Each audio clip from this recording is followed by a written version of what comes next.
નમસ્કાર, આપ જોઈ રહ્યા છો સ્પાર્ક ટુડે ન્યૂઝ. પાદરા તાલુકાનું ગૌરવ વધારતી ક્ષણ. પાદરા તાલુકાની દીકરી વિધિ હસમુખ પરમારનું ભારતીય ક્રિકેટ ટીમમાં સિલેક્શન થયું છે.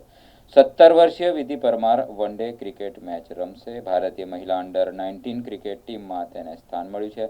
આગામી શ્રીલંકા સામેની વન ડે ક્રિકેટ સિરીઝમાં રમશે વિધિ પરમાર. 30 જૂનથી શ્રીલંકા સામેની વન ડે સિરીઝ શરૂ થશે.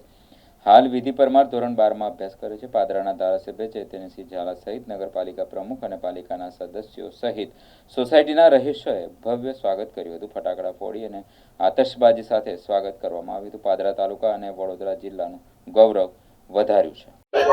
મારું નામ વિધિ છે અને હું BCA તરફથી રમું છું અને આજે મારું નામ આવ્યું છે ઇન્ડિયા અંડર-19 વન ડે માટે. તો હું અત્યારે શ્રીલંકા સામે રમી રહી છું. તો અને આજે હું મારા ઘરે આવી છું ને મારા ગામવાળાએ બધાએ સ્વાગત કર્યું છે મારું. તો હું બહુ ખુશ છું. તમે કોની સામે રમશો? અને શ્રીલંકા સામે રમું છું અત્યારે. 30 તારીખથી મેચો છે, તો હું ત્યાં રમવા જાઉં છું. પાદરાની દીકરી અને મારા મિત્ર હસમુખભાઈ પરમારની દીકરી વિધિ પરમાર કે જેનું સિલેક્શન આજ રોજ ઇન્ડિયન અંડર-19 વુમેન્સ ક્રિકેટ ટુર્નામેન્ટમાં થયું છે, ક્રિકેટ ટીમમાં થયું છે, તેને અમારા સૌનું ગૌરવ વધાર્યું છે.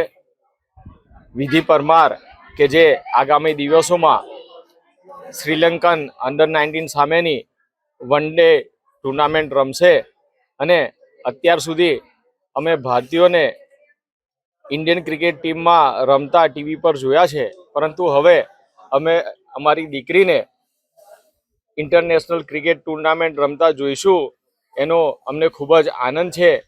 વિધિ કે જેને પોતાની મહેનત અને ટેલેન્ટથી ઇન્ડિયન અંડર-19 ક્રિકેટ ટીમમાં સ્થાન મેળવ્યું છે, તેનો અમને ખૂબ જ આનંદ છે.